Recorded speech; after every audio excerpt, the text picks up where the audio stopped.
Bismillahirrahmanirrahim. Assalamualaikum warahmatullahi wabarakatuh. Baik, saya atas nama Zulfikar akan melanjutkan materi sebagai pemateri kelima. Baik, langsung saja. Pada materi ini kita akan membahas faktor eksternal. Selain karakteristik siswa atau faktor-faktor internal, faktor-faktor eksternal juga dapat mempengaruhi proses belajar siswa. Dalam hal ini, faktor-faktor eksternal yang mempengaruhi proses belajar siswa dapat digolongkan menjadi dua golongan, yaitu faktor lingkungan dan faktor lingkungan non-sosial. Langsung saja kita akan masuk ke faktor pertama, yaitu lingkungan sosial.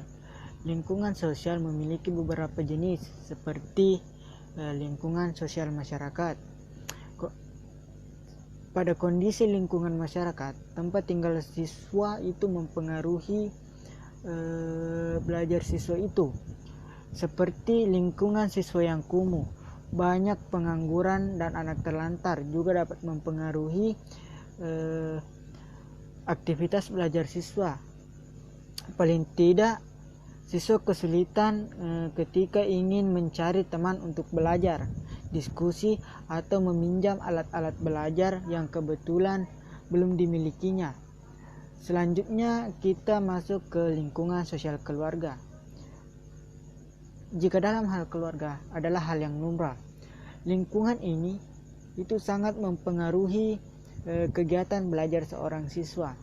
Ketegangan keluarga, sifat-sifat orang tua, demografi keluarga tersebut atau letak rumahnya, pengelolaan keluarga, semuanya dapat memberi dampak terhadap aktivitas belajar siswa.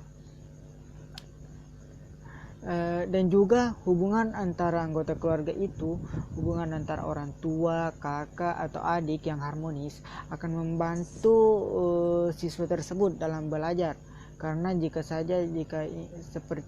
kita punya seorang adik atau keponakan yang tinggal bersama kita, jika keponakan kita ada kesulitan dalam tugasnya, kita yang menjadi mahasiswa mungkin bisa membantunya dalam mengerjakan tugas-tugasnya, apalaginya pada masa digital sekarang ini. Baik, selanjutnya kita masuk ke lingkungan sosial sekolah. Seperti guru, administrasi, dan teman-teman sekelas dapat mempengaruhi proses belajar seorang siswa. Hubungan yang harmonis antara ketiganya dapat menjadi motivasi bagi siswa untuk belajar lebih baik di sekolah. Maka para pendidik, orang tua, guru perlu memperhatikan dan memahami bakat yang dimiliki oleh anaknya atau peserta didiknya, antara lain dengan mendukung, ikut mengembangkan, dan tidak memaksa anak untuk memilih jurusan yang tidak sesuai dengan bakatnya. Karena biasanya itu kadang-kadang ada orang tua yang memilihkan jurusan yang diinginkan oleh orang tua tersebut karena merasa ini lebih cocok untuk anaknya, karena dapat menghasilkan pekerjaan dengan lebih cepat. Orang tua seperti itu biasanya agar anaknya juga bahagia di masa depan. Baik, selanjutnya kita akan masuk ke lingkungan non-sosial. Ini pada poin kedua. Lingkungan non-sosial juga memiliki beberapa jenis seperti halnya tadi. Yang pertama itu ada lingkungan alamiah, seperti kondisi udara yang segar, tidak panas dan tidak dingin, sinar matahari yang tidak terlalu silau atau kuat, tidak terlalu lemah atau gelap, suasana yang sejuk dan tenang. Lingkungan alamiah tersebut merupakan faktor-faktor yang dapat mempengaruhi aktivitas belajar siswa. Sebaiknya bila kondisi lingkungan alam tidak mendukung, proses belajar siswa juga akan terhambat. Seperti halnya jika suasana lagi musim panas, itu bikin malas sekali belajar, apalagi kalau mau baca buku kayak mau gila bah. Selanjutnya kita masuk ke faktor instrumental. Faktor instrumental yaitu perangkat belajar yang dapat digolongkan menjadi dua macam. Yang pertama ada hardware, seperti gedung sekolah, alat-alat belajar, fasilitas belajar, lapangan olahraga, dan lain-lain sebagainya. Pada poin pertama ini, hardware, seperti gedung sekolah, alat-alat belajar, itu memang cukup mempengaruhi bagi seorang pelajar, karena seperti halnya jika mereka sedang mencari buku, tidak memiliki fasilitas-fasilitas yang dibutuhkan, faktor instrumental inilah mungkin yang ada di sekolah tersebut bisa membantu para pelajar-pelajar atau siswa-siswa yang akan kita ajari. Seperti halnya jika seorang siswa yang kurang mampu tidak bisa membeli buku, kita mungkin bisa membantunya dengan seperti kita memiliki buku yang dapat membantu, kita pinjamkan atau berikan, seperti itu.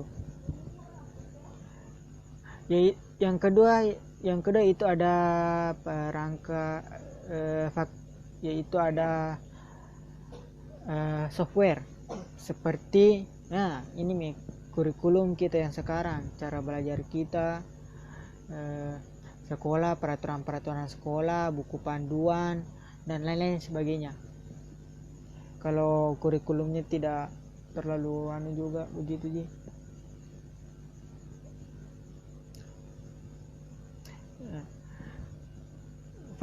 Faktor dengan usia, faktor materi pembelajaran, seperti itulah faktor software yang diajarkan kepada siswa-siswa atau yang akan kita ajar nanti.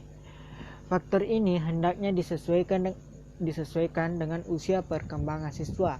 Begitu juga dengan metode mengajar guru, disesuaikan dengan kondisi perkembangan siswa. Jadi jika kita akan mengajar nanti, alangkah baiknya kita memperhatikan kondisi-kondisi di sekitar kita, bahwa misalnya ada murid yang lebih pada satu kelas, kebanyakan murid di situ menyukai hal-hal yang berkaitan dengan seni, mungkin kita bisa mengajari sambil seperti diiringi dengan musik. Biasanya seperti itu, para siswa-siswa itu gampang menangkap apa yang kita berikan atau apa yang kita ajarkan. Baik, selanjutnya, karena itu agar guru dapat memberikan kontribusi yang positif terhadap aktivitas belajar siswa, maka guru harus menguasai materi pelajaran dan berbagai metode-metode mengajar yang dapat diterapkan sesuai dengan kondisi siswanya. Baik, itulah tadi serangkaian beberapa materi yang sempat saya sampaikan. Adapun kesimpulannya yaitu media pembelajaran adalah alat bantu proses belajar mengajar kita kelak nanti jika kita ingin menjadi seorang guru. Segala sesuatu yang dapat dipergunakan untuk merangsang pikiran, perasaan, perhatian, dan kemampuan atau keterampilan belajar sehingga dapat mendorong terjadinya proses belajar. Batasan ini cukup luas dan mendalam, mencakup pengertian, sumber, lingkungan, manusia, dan metode yang dimanfaatkan untuk tujuan pembelajaran atau pelatihan guru. Karena kita sebagai guru adalah kita yang akan menjadi seorang guru itu bukanlah pekerjaan yang remeh, karena masa depan bangsa Indonesia kita itu bergantung pada kita sendiri. Bagaimana kita memiliki seorang pemuda yang baik jika gurunya tidak bisa mengajari sesuatu yang baik pula kepada siswa atau siswinya. Seperti itu menurut saya pribadi. Sekian, itulah materi yang sempat kami sampaikan oleh itulah yang sempat saya sampaikan. Saya mewakili seluruh anggota-anggota kelompok saya. Nah, ini terima kasih. Kami ucapkan terima kasih kepada segenap teman-teman yang melihat video ini. Semoga memiliki berkah dan tercatat sebagai nilai ibadah di mata Allah Subhanahu wa taala. Amin amin ya rabbal alamin. Sekian, assalamualaikum warahmatullahi